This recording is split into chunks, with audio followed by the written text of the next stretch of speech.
Good food లోపల Taco Taco అంటే ఏమిటి? అది స్నాకా? ఏంటిది ఫుడ్లో? అది దాని గురించి తెలుసుకుందాం మిత్రం. ఈ టాకోను తినడం వల్ల దీంట్లో ఏమేమి పోషకాలు ఉంటాయి, దానివల్ల మనకు డిమెరిట్స్ ఏమైనా ఉంటాయా అనే విషయం గురించి మనం తెలుసుకుందాం. టాకో అనేది మెక్సికన్ వంటకం. మొక్కజొన్న పిండితో తయారు చేస్తారు. మనం గోధుమ పిండితో లేదా మైదాతో పూరి చేసినట్టుగానే ఇవి తయారు చేస్తారు. అయితే మొక్కజొన్న పిండి కాబట్టి పూరిల్లా మెత్తగా కాకుండా అప్పడాల్లాగా పెలుసుగా ఉంటుంది. వీటిని గిన్నెల రూపంలో తయారు చేస్తారు. ఈ గిన్నె లాంటి టాకోలో వివిధ రకాల పదార్థాలు నింపి తీసుకుంటారు.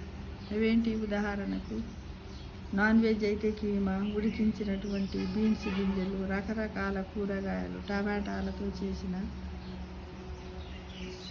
సాల్సా అనే సాసు, చీజు, క్రీము మొదలైనవన్నీ ఈ టాకోలలో చేర్చి తీసుకోవచ్చు.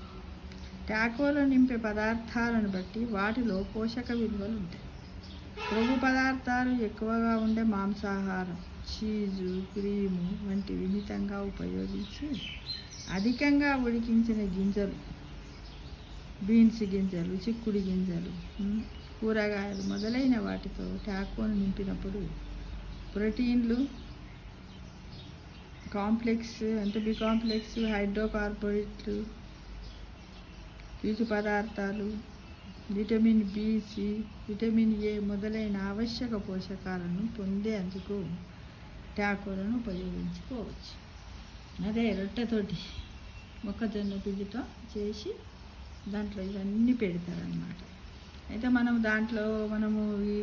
పోయి మనకు ఇలాంటివే పెట్టి ఇవ్వండి అంటే వాళ్ళు వెంటనే ఏం చేస్తారు, మొక్కజొన్న పిండితోటి గిన్నెలాగా చేసి ఆడ పెడతారు కదా. దాంట్లో మనం చీజ్ వేయమంటే చీజ్ వేస్తారు, మనం నాన్ వెజ్ అంటే నాన్ వెజ్ పెడతారు, లేకపోతే ఉడికించిన గింజలు పెడతారు, ఆకులు, క్రీము, సాసులు, మనం ఏదంటే అది అప్పటిదప్పుడే మనకి వేసి ఇస్తారు అన్నమాట. దాన్ని తినడం వల్ల కూడా మనకు బ్యాలెన్స్ ఫుడ్ వస్తుంది, మనకు కావలసినటువంటి పోషకాలు అందుతాయి. ఏది కానీ అతిగా తింటే మాత్రం అనర్థంగా ఉంటుంది. ఇది అప్పడం లాగా ఉంటుంది అన్నమాట. గోధుమ రొట్టె ఇది ఏంటంటే మామూలుగా దీంట్లో ఏమీ ఉండదు, దాంతో ఉడికించి గిన్నెలాగా చేస్తారంట. ఇది యాక్చువల్గా చెప్పాలంటే ఇది మెక్సికన్ వంటకం మిత్రమా.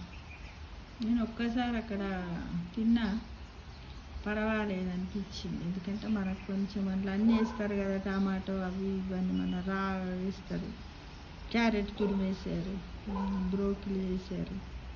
కాబట్టి ఎప్పుడు తినే వాళ్ళకి అలవాటు అయితే ఏం కాదు, కొత్తగా తినే వాళ్ళకి కొంచెం అమ్మో అనిపిస్తుంది. మొత్తం తినలేము, ఇంత సైజు ఉంటుంది కానీ మనం తినలేము, కొంచెం తినగలం. బాగానే ఉంటుంది, అప్పుడప్పుడు ట్రై చేస్తే పోయేది ముందుగా అన్నీ తినాలి కదా మిత్రం. ట్రై చేస్తారు, టాకో చెయ్యండి.